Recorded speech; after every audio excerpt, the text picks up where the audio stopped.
ഇത് നല്ല എക്സ്പീരിയൻസ് ആയിരുന്നു. നമ്മൾ കുറേ സ്ഥലങ്ങളിൽ പോയി, കുറേ കാണാത്ത സ്ഥലങ്ങൾ വരെ കണ്ടു. പിന്നെ പ്രേതപ്പള്ളി അവിടെയൊക്കെ പോയി നല്ല എക്സ്പീരിയൻസ് ആയിരുന്നു. പിന്നെ ശിവചേട്ടൻ്റെ വീട്ടിൽ വന്നു. ഇവിടുത്തെ ചേച്ചിയൊക്കെ നല്ല അടിപൊളിയാണ്, നല്ല സംസാരിക്കുന്നുണ്ട് നല്ലോണം. പിന്നെ മൊത്തത്തിൽ നല്ല എക്സ്പീരിയൻസ് ആയിരുന്നു. ഇവരെ നല്ല കംഫർട്ടബിൾ ആണ് ഇവിടെ.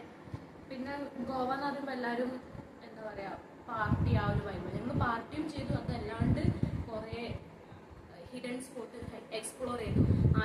അധികം ആരും പോവാത്ത സ്ഥലങ്ങളിൽ ഞങ്ങൾ ശിവചേട്ടൻ എത്തിച്ചു. കുറേ അങ്ങനെ ആരും പോവാത്ത സ്ഥലങ്ങൾ. എല്ലാവരും ഗോവ എന്ന് പറയുമ്പോൾ ബീച്ച്, പാർട്ടി അങ്ങനെ. പക്ഷെ ഞങ്ങൾ അത് കൂടാണ്ട് കുറേ സ്ഥലങ്ങൾ കണ്ടിട്ടുണ്ടായിരുന്നു. പുതപ്പള്ളി മെയിനായിട്ടും അത് അങ്ങനെ ആരും പോവാത്ത ഒരു റയർ സ്ഥലമാണ്. അങ്ങനെ ആരും ഞങ്ങൾ പോയപ്പോൾ തന്നെ ആരും കണ്ടില്ല അവിടെ. അപ്പോൾ നല്ലൊരു പ്ലേസാണ്, ലൈഫിലേക്ക് ഒരു എക്സ്പീരിയൻസ് അതൊക്കെ. അതൊക്കെ കാണിച്ചതുകൊണ്ട് ശിവചേട്ടനോട് വളരെയധികം നന്ദി, പിന്നെ സന്തോഷമുണ്ട്. നിങ്ങൾ നെക്സ്റ്റ് ടൈം എന്തായാലും പിന്നെയും വരും.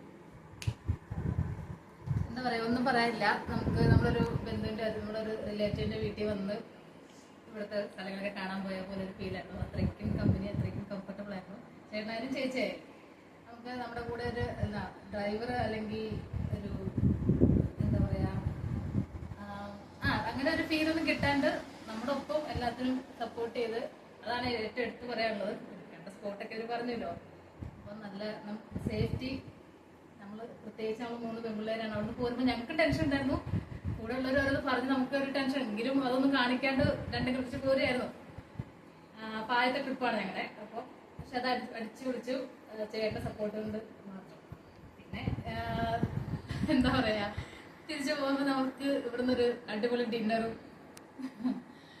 എന്താണ് അയലക്കറി അല്ലേ, അയലക്കറിയും അതിൻ്റെ വറുത്തതും ഒക്കെ, മോര്, രസം, അവിയല്, എല്ലാം അടിപൊളി ഒരു കേരളീയ ഫുഡ് കഴിക്കാൻ പറ്റി. എനിക്കത് ഭയങ്കര പ്രശ്നമായിരുന്നു ഇവിടെ വന്നിട്ട് ഫുഡിൻ്റെ കാര്യത്തിൽ.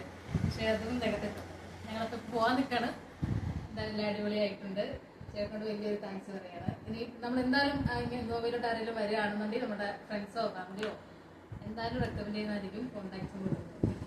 ചേച്ചിയുടെ കാര്യം പിന്നെ പ്രത്യേകിച്ച് അറിയണ്ടല്ലോ. ചേച്ചി ഒടുക്കത്തൊക്കെ പൊളിയാ ചേച്ചി, സുന്ദരിയ.